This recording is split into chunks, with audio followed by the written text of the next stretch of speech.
Mr. President, at the outset, let me thank you for convening this annual open debate today on the important theme of protection of civilians in armed conflict.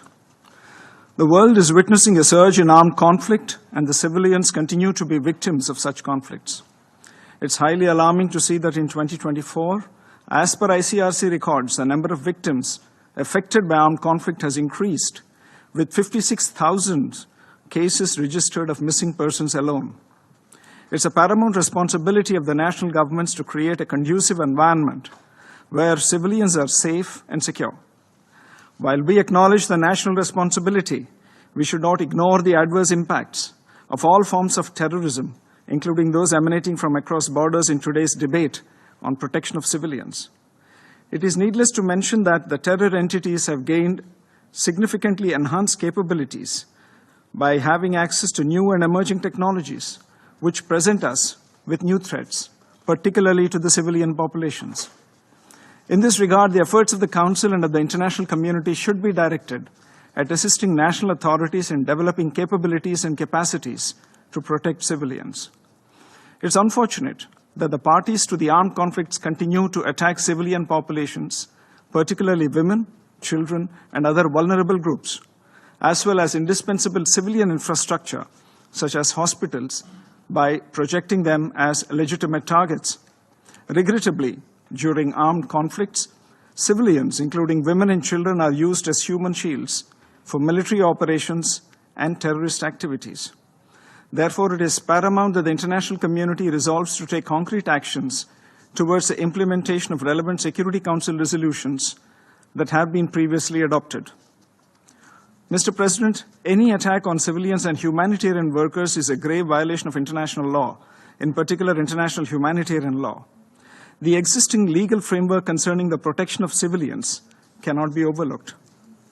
Respect for principles of the UN Charter, including sovereignty and territorial integrity of member states, should remain the basis for all actions taken by the Council for the protection of civilians.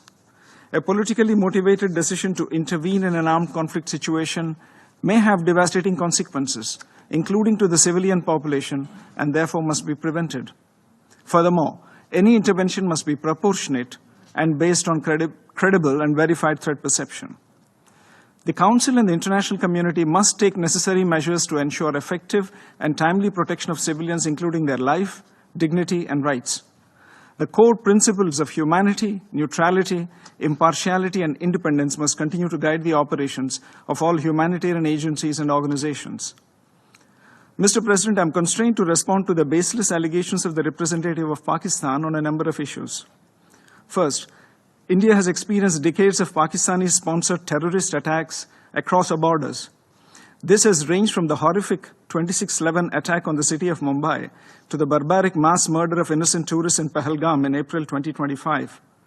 The victims of Pakistani terrorism have been predominantly civilians, since its objective has been to attack our prosperity, our progress, and our morale. For such a nation to even participate in a discussion on protection of civilians is an affront to the international community. Second, Pakistan has repeatedly used the civilian cover to advance the cause of terrorism.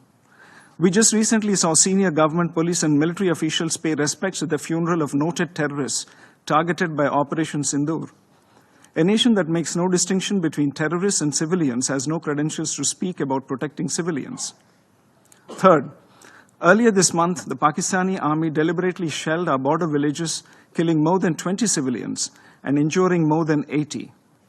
There was intentional targeting of places of worship, including gurudwaras, temples, and convents, as well as medical facilities. To preach at this body after such behavior is grossly hypocritical. Let us be clear. Protection of civilians should not serve as an argument for protection of UN-designated terrorists. The international community must come together on zero tolerance for terrorism and calling out those who sponsor and defend it. In conclusion, Mr. President, my delegation reaffirms its commitment to working in close cooperation with the international community to alleviate the suffering of civilians affected by armed conflict. I thank you, Mr. President.